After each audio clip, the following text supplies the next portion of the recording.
By now, in the discussion, I have come into some of the more recent decades, and I need to just pause for a minute here and show you this slide and talk about something we call the Hawaiian Renaissance. And that started in 1970 and is continuing today. It's sometimes called the Second Hawaiian Renaissance by historians and scholars who would like to make the point that there was a renaissance of Hawaiian culture, chanting, hula, etc., in the 1880s during the reign of King David or Kawika Kalakaua, and so they'll refer to that era as the first Hawaiian Renaissance and the current one as the second Hawaiian Renaissance.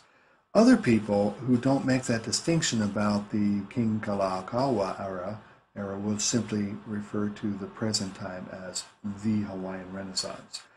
And a renaissance in the sense of it being a revival of the Hawaiian language, of hula, especially through hula festivals like the Merry Monarch Festival, and through the music, Hawaiian language music.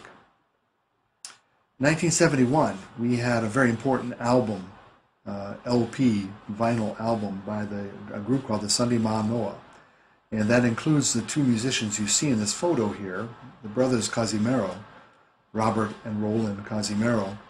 They are now on their own as a duo act, but they were part of the Sunday Manoa group back in the 1970s. And there's a great example, an audio example here, of a song that takes an old chant, actually from the late 1800s, a mele inoa, a name chant in honor of King Kawika Kalakaua. And so it's called Kawika. And they redid it in a kind of contemporary, again, mellow pop style. So take a look at that, or take a listen to that, I should say, and I want to point out a few things about it. As a matter of fact, before you listen, I want you to zero in on the fact that they're using Hawaiian percussion instruments, the idiophones and membranophones, in the introduction to this piece, but they're kind of using them in Latin pop kind of rhythms. You also hear a part of the chant or part of the music that is logogenic, only a few pitches, and the poetry is the most important part. And then you'll get into like a chorus section of this song where it's melogenic, where the melody is as important to the aesthetic as the words are.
Kolono pele kani he he ho olo he ke kuini o palani e e Nawai e kapua inu na e no ka paakea he maakua e ea ea ea ea ea ea na vai kapua I luna ea no ka paakea he maakua haina ia mai kapua nei he o ka lani ka vika he no ala ea ea ea ea ea ea haina mai kapuana ea ka lani ka vika he noa haina mai kapuana ea ka lani ka vika he noa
Okay, so hopefully that gave you a sense of what was happening in the early 1970s, that you can relate it back to American music from singers like Joni Mitchell, James Taylor, some other artists that were doing what we call mellow pop at that time, even Simon and Garfunkel.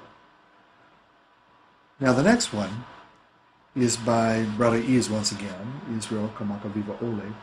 And this was a song that had to do with Hawaiian sovereignty and wanting to honor the Hawaiian culture. And it makes reference to the king and queen of the old times and how they would feel about modernization. And this video really brings that whole message home. So take a look at this one by Israel Kamaka Viva Ole. No matter what color you, yellow, black, pink, orange, purple, maroon. One race, bro, the human.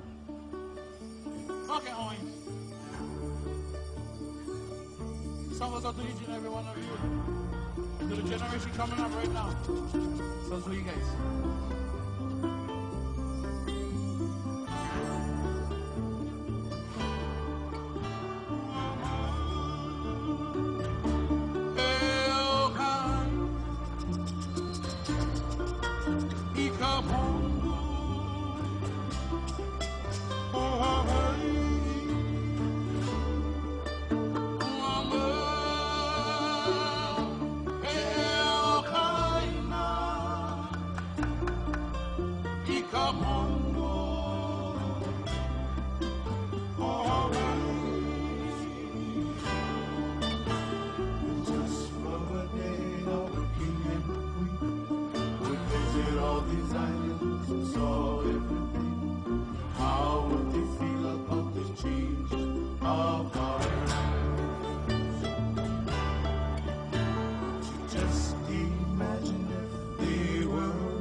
Saw highways on the sacred ground.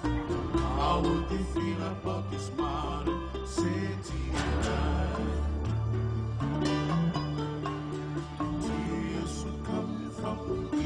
other's eyes as they will start to realize that our people are in great, great danger now.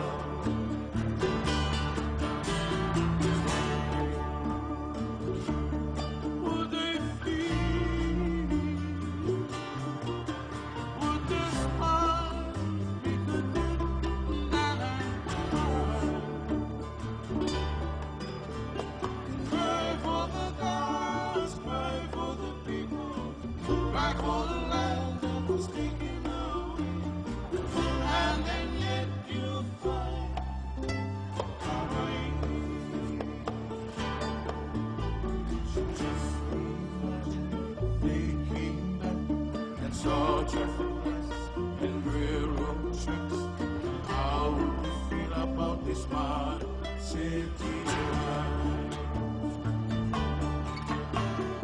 Tears will come from each other's eyes as they will start to realize that our land is in great, great danger now. All the fighting that the king has done, he conquered all these islands, now there's condominiums.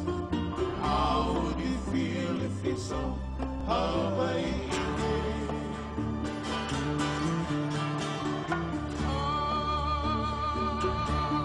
Would he feel? Would his smile be not and cry? Cry for the gods, cry for the people, cry for the land that was taken away, and then yet you'll find Hawaii.